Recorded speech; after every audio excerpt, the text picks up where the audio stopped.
तामिळनाडूचे मुख्यमंत्री जोसेफ विजय अर्थात विजय थलपती यांनी बहुमत सिद्ध केलं.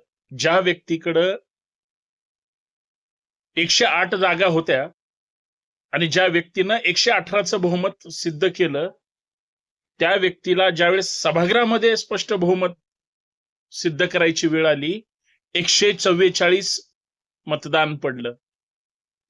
म्हणजे थलपती असा माणूस आहे. महाराष्ट्रातलं किंवा इतर राज्यांमध्ये जसं राजकारण होतं, आमदार पळवापळवी, फोडाफोडी, घाणेरडं राजकारण अजिबात नाही. थलपतीनं सगळ्यांची मनं जिंकली आणि विरोधी पक्षातल्या एका पक्षाने आणि त्या पक्षातल्या एका टीमने थलपतीचं नेतृत्व किंवा जे स्थिर सरकार अपेक्षित आहे त्याला पाठिंबा दिला. एक गोष्ट मान्य केली पाहिजे, हे आपल्या राज्यामध्ये कधी होणार?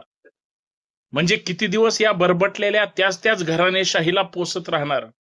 नवीन चेहऱ्यांना जर संधी द्यायची असेल, नवीन चेहरा जर खरंच प्रतिनिधित्वाच्या लायक असेल, उच्च शिक्षित असेल, राज्याला पुढे घेऊन जाणारा असेल, तर त्याच्या पाठीशी खरं तर नुसतं राज्यानंच नाही, नागरिकांनीच नाही, देशाने सुद्धा खंबीरपणे पाठीशी राहिलं पाहिजे.